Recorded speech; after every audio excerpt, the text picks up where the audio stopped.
നമസ്കാരം, nation news ലൈവിലേക്ക് സ്വാഗതം. ഭൂമിയുടെ ചരിത്രത്തിൽ ജീവിച്ചിരുന്നതിൽ വെച്ച് ഏറ്റവും ഭീമാകാരനായ പാമ്പുകളാണ് ടൈറ്റനോബോവ. ഒരു കാലത്ത് ഭൂമി അടക്കി ഭരിച്ചിരുന്ന രക്തക്കൊതിയന്മാരായ ഡിനോസറുകളെ നമുക്കൊക്കെ പരിചയമുണ്ട്. ഭയാനകമായ ശരീരവും വെച്ച് അവ പാഞ്ഞു നടന്ന കഥ ജുറാസിക് പാർക്ക് എന്ന സിനിമയിലൂടെ നാം എല്ലാം കണ്ടതാണ്.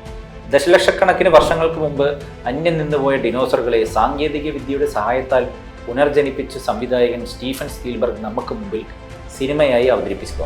അതിനാവശ്യമായ DNA ലഭിച്ചതാകട്ടെ ഡിനോസറിന്റെ ചോര കുടിച്ച കൊതുകിന്റെ ഫോസിലിൽ നിന്നുമാണ്. ദശലക്ഷക്കണക്കിന് വർഷങ്ങൾക്ക് മുമ്പ് മരിച്ച് മണ്ണടിഞ്ഞ അവ ഭൂമിക്കടിയിൽ തങ്ങളുടെ ഫോസിലുകൾ ശേഷിപ്പിച്ചു. ഏറെ ആഴത്തിലാവാം ഫോസിലുകൾ. അവ ലഭിക്കുക അപൂർവമായ സംഭവമായിരിക്കും. അത്തരമൊരിടമാണ് വടക്കൻ കൊളംബിയയിലെ സെറിജോൺ എന്നറിയപ്പെടുന്ന സ്ഥലം. ലോകത്തെ പാമ്പായ പാമ്പുകളുടെ എല്ലാം മുതുമുത്തശ്ശനായ ടൈറ്റനോബോവയുടെ അവശിഷ്ടങ്ങൾ ലഭിച്ചതും അവിടെ നിന്നാണ്. മുതലകളെ പോലും ജീവനോടെ വിഴുങ്ങിയിരുന്ന 40 അടിയിലേറെ നീളവും 1 ടണ്ണിലേറെ ഭാരവും ഉണ്ടായിരുന്ന സർപ്പരാക്ഷസനായിരുന്നു ടൈറ്റനോബോവകൾ. ആമസോൺ കാടുകളിലെ അനാക്കോണ്ടകളെയാണ് പലരും ലോകത്തിലെ ഏറ്റവും വലിയ പാമ്പുകളായി ധരിച്ചിരിക്കുന്നത്. കരീബിയൻ കടൽ തീരത്ത് നിന്നും 60 മൈൽ അകലെ വടക്കൻ കൊളംബിയയിലെ ഖനികളുടെ നാടായ സെറിജോണിലായിരുന്നു ടൈറ്റനോബോവ അവതരിച്ചത്. അവിടെ ദശലക്ഷക്കണക്കിന് വർഷങ്ങൾക്ക് മുമ്പ് കൊടും കാടായിരുന്നു. നിരവധി മൃഗങ്ങളുടെ ആവാസ കേന്ദ്രമായിരുന്നു അത്. പിന്നെ വനം നശിച്ചു, ചൂടുകൂടി. സെറിജോൺ കൽക്കരിയുടെ അമൂല്യ സമ്പത്താണെന്ന് ജനങ്ങൾ തിരിച്ചറിഞ്ഞതോടുകൂടി അവിടുത്തെ കാലാവസ്ഥയും പരിസ്ഥിതിയും തകിടം മറിഞ്ഞു. ഖനനം തുടങ്ങിയതോടുകൂടി മരങ്ങൾ മറഞ്ഞു. അവിടമാകെ കുണ്ടും കുഴിയും മൊട്ടക്കുന്നുകളും നിറഞ്ഞു. ഒപ്പം ഉഷ്ണമേഖലാ ചതുപ്പുകളും. കൽക്കരി കോരിക്കോരി വൻ ഗർത്തങ്ങളുണ്ടായി. ഒരൊറ്റ വർഷം കൊണ്ട് 315 ലക്ഷം ടൺ കൽക്കരിയാണ് അവിടെ നിന്നും ഖനനം ചെയ്തെടുത്തിരുന്നത്. എന്നാൽ ശാസ്ത്രജ്ഞന്മാർക്കിടയിൽ ആ സ്ഥലം അറിയപ്പെടുന്നത് ശാസ്ത്ര സത്യങ്ങളുടെ പ്രേതഭൂമി എന്ന പേരിലാണ്. 580 വർഷങ്ങൾക്ക് മുമ്പ് സെറിജോണിൽ വലിയൊരു ജൈവ ആവാസ വ്യവസ്ഥിതി നിലനിന്നിരുന്നതായി അവർ കണ്ടെത്തി. ആമസോൺ തടത്തിന്റെ ഇരട്ടി വർഷപാതം ലഭിച്ചിരുന്ന കൊടുങ്കാടുകളിൽ കാലക്രമേണ കാടും മരവും മൃഗങ്ങളും എല്ലാം മണ്ണടിഞ്ഞു. മണ്ണിനടിയിലെ ചെളിയും ചെളിപ്പാറകളും പക്ഷേ അവയുടെ സത്യം വരും തലമുറയ്ക്കായി കാത്തു സൂക്ഷിച്ച് സംരക്ഷിച്ചു.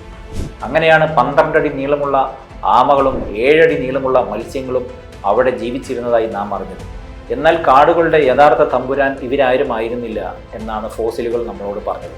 ടൈറ്റനോബോവ എന്ന സർപ്പരാജനായിരുന്നു ആ തമ്പുരാൻ.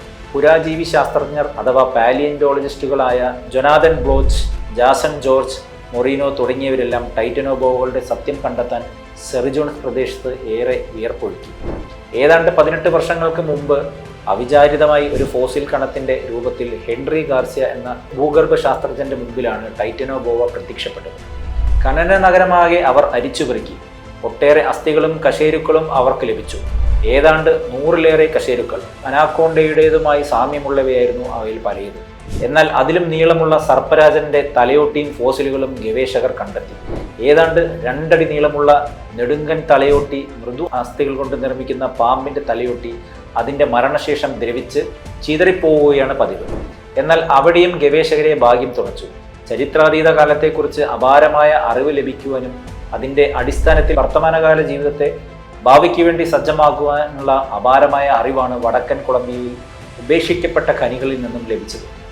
ഇവയുടെ ഭാരം 1100 മുതൽ 1500 കിലോഗ്രാം വരെ ആയിരുന്നു. ഏകദേശം 42 അടിയിലേറെ നീളമുള്ള ഈ ഭീമൻ പാമ്പുകൾക്ക് അസാധാരണമായ രൂപമായിരുന്നു. ഒരു മനുഷ്യന്റെ ഏതാണ്ട് 10 ഇരട്ടിയോളം വലിപ്പമുള്ള ഇവയെ ഒരു തവണ നേരിൽ കണ്ടാൽ പോലും മനുഷ്യൻ ഹൃദയം തൊട്ടി മരിച്ചു പോകുമായിരുന്നു. ഇത്തരം ഭീമാകാരനായ പാമ്പ് വർഗ്ഗങ്ങളെ പൊതുവെ ടൈറ്റനോസേഴ്സ് എന്ന് വിളിച്ചിരുന്നു. വടക്കൻ കൊളംബിയയിലെ പുരാശാസ്ത്രജ്ഞന്മാർക്ക് നാമാവശേഷമായ ഒട്ടേറെ ജീവജാലങ്ങളുടെ ഫോസിലുകളാണ് അവർക്ക് ലഭിച്ചത്. ആമസോൺ നദിയിലെ ആമകളേക്കാൾ 67% വലിപ്പം കൂടിയ ആമകളുടെ ഫോസിലുകൾ അതിലൊന്നു മാത്രം. ചിക്കാഗോയിലെ ഒരു മ്യൂസിയത്തിൽ 37.2 മീറ്റർ അഥവാ 122 അടി വലിപ്പമുള്ള ടൈറ്റനോബോവയുടെ അസ്ഥികൂടവും ഡെമ്മി ബോഡിയും സ്ഥിരമായി പ്രദർശിക്കപ്പെട്ടിട്ടുണ്ട്. ടൈറ്റനോബ എന്ന ഭീമൻ സർപ്പരാജനെ കുറിച്ചുള്ള ഇന്നത്തെ വീഡിയോ നിങ്ങൾക്ക് ഇഷ്ടമായെന്ന് കരുതുന്നു. വീഡിയോ ഇഷ്ടമായാൽ വീഡിയോ ലൈക്ക് ചെയ്യാനും ചാനൽ സബ്സ്ക്രൈബ് ചെയ്യാനും കമൻറ്റ് ചെയ്യാനും മറക്കരുത്. മറ്റൊരു വീഡിയോയിലൂടെ വീണ്ടും കാണാം. നന്ദി, നമസ്കാരം.